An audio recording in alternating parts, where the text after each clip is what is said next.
Hello and a warm welcome to Personal Finance. I'm Gugulethu, Cele. Today I'm joined by Carl Smit, Managing Director of Sandak-Lewin Property Trust.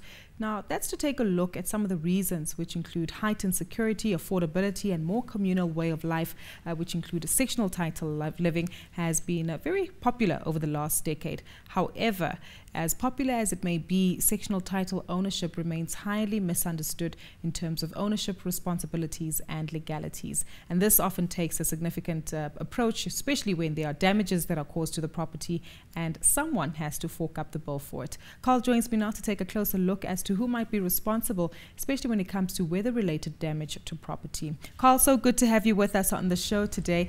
Maybe let's get a clear perspective firstly of what sectional title living is, the relationship between the owner of the property together with the body corporate. How should this all correlate? Well, I think every owner that buys into a sectional title scheme must realize that they're responsible for the inside of their apartment, maybe even a small dwelling, because you do get housing developments that are also sectional title. But that there's a responsibility on a body, such as a body corporate, to maintain the outside. And these are areas outside of their control, but need to be maintained to ensure that an owner's living environment is not affected. Some body corporates do not seem to put as much emphasis on maintenance, and this affects a person's investment. They end up with extensive damage, not only to the structure that they're living in, but also their own personal goods and items within that apartment or townhouse. Having said that though, Carl, what kind of measures need to be taken by the owner of the property together with the body corporate in order to make sure that efficient insurance cover or efficient measures are taken to protect any potential damage that might occur to the property? Well, firstly, I think when a person buys into a scheme, they need to look at what are the finances of that body corporate and whether there is a proper maintenance plan in place. Because if there isn't, you have the risk that your outside of your apartment, or maybe the roof if you're on a top floor, is going to leak when it rains. That's going to cause damage to your apartment. And now you feel that there is body corporate insurance. You should be able to claim against the body corporate insurance. And a claim gets repudiated because the body corporate is not maintaining the common property, and now you're out of pocket. And that can be extensive, from anything from a couple of £1,000 to a couple of £100,000. So how then should these parties involved ensure that the roles and responsibilities of each are clearly set out? Do you recommend maybe additional contracts to be written between the owners and the body corporates, or should there be some kind of standard agreement when one purchases or decides to live in a sectional title property? It's very difficult. There aren't any agreements per se that get entered into. You buy into a scheme, you're bound by the Sectional Title Act as well as the trustees of the body corporate. Normally a body corporate that has quite a good financial position is one that is looking after itself. I think also viewing not only the inside of the apartment, but taking a look around the apartment block, seeing whether there are problems, asking the right questions of if there's a managing agent or if they're trustees of that body corporate that are being dealt with directly, asking those kind of questions. Most people want to see financial statements, rules, but they don't ask questions regarding maintenance. And I think aspects such as preventative maintenance contracts are critical, because that means that somebody's looking out for the common area, which could affect a number of units. Talk to us about the weather example that you alluded to. We know that bad weather, especially in various times of the year, can have a significant impact on the outer structure of a sectional title property. Who takes the blame there? Well, you now have a situation, let's say a roof of a building, the waterproofing has failed, it leaks down into the apartment, extensive damage, and the insurers assess that particular claim. They repudiate the claim because of the fact that the body corporate hasn't maintained the common area. Now, the body corporate is responsible to maintain that common area, and now that because they haven't, we have this damages claim. The owner is effectively responsible to maintain the inside of their section, But now they're going to be out of pocket and would need to then institute proceedings, which could be as much as a legal proceeding, or even taking it to arbitration, to try and recover the money that they've had to spend to put their apartment back in the state it was before these heavy rains maybe resulted in all this damage. I mean, if we are talking a worst case scenario, and sometimes the insurers do, my apologies, they do actually cover claims like that. But there are now becoming more and more instances where insurers are saying we're not going to take responsibility for damages caused by the body corporate not attending to maintenance. And that the only person that's affected is the individual owner, and they're not a trustee, they're not the person that's actually responsible to get those maintenance contracts seen to, get contractors in. It's the trustees of the body corporate, and in certain instances they've delegated that authority to managing agents. So owners end up with the wrong end of the stick, and they now are put through an extensive amount of unsettlement, discomfort, and sometimes even not being able to stay in their apartment because of the extensive damage.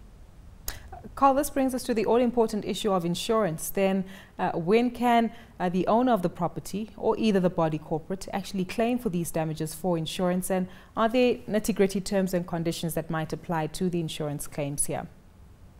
Well, an owner should be entitled to claim for any, what we would refer to as instant events.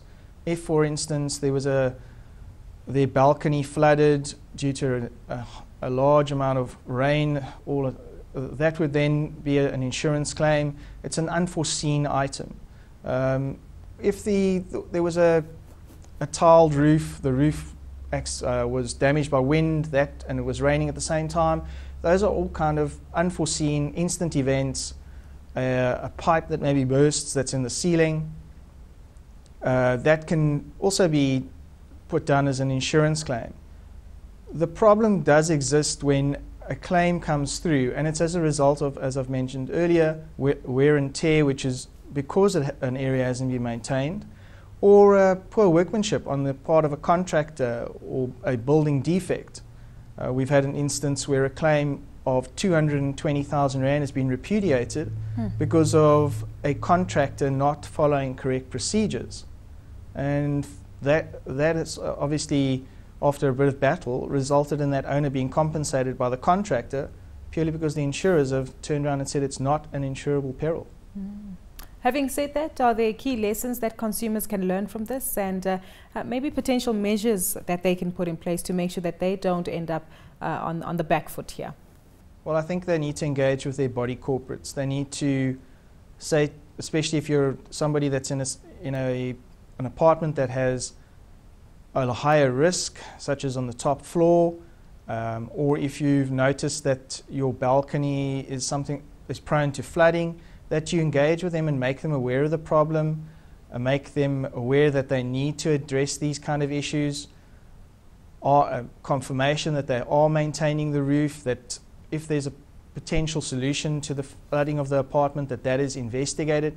So it's a lot of dialogue with those body corporate trustees, and if necessary, attending those trustee meetings to voice their concerns and put it on record. And that can all substantiate whatever claim they may have at a later stage if an insurance claim was repudiated. And I take it if there's a rental agreement, then the situation gets all that much more complicated, Carl, because now there are 3 parties involved, right? Quite correct, because now you're the poor tenant in an apartment. You've got no legal recourse back to the body corporate. You've got a legal recourse back to the person you're renting your apartment from. So now you have to liaise with your landlord. He ends up liaising with the body corporate.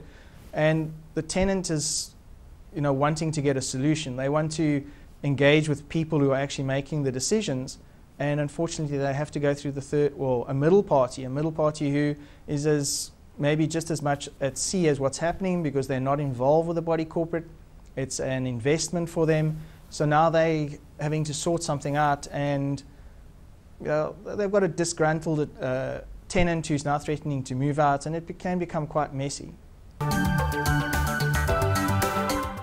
Time now for us to recap on the key takeaways from this evening's discussion. Carl, I take it there's some hard lessons for consumers to learn here, and maybe some important preventative measures they can also put in place. Yes, I think the most important is to investigate thoroughly before you buy the apartment. Make sure that maintenance issues are being addressed, the body corporate has the necessary finances.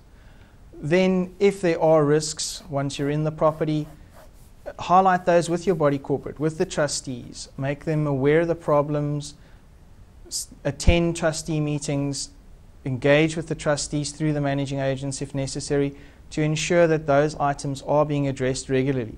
That's as a property owner, there is a responsibility on yourself to look after that property as well.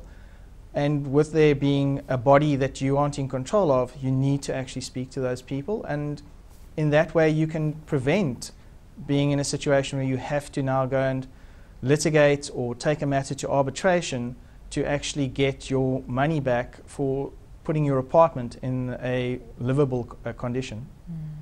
Thank you so much for your insightful ideas and perspective that you provided us with when it comes to the potential risks of inappropriate balances between the body corporate as well as owners of sectional title property. Well, that's where we leave it for Personal Finance tonight. A big thank you once more to Carl Smit. He's the Managing Director of Sandak-Lewin Property Trust, for joining us this evening. Remember that we want to hear from you, so get in touch. You can tweet any of your comments or suggestions, and even your experiences, good or bad, to @CNBC Africa using the hashtag Finance410, or to myself @Gugulethu on Twitter. Until next time, have a wonderful evening, everyone.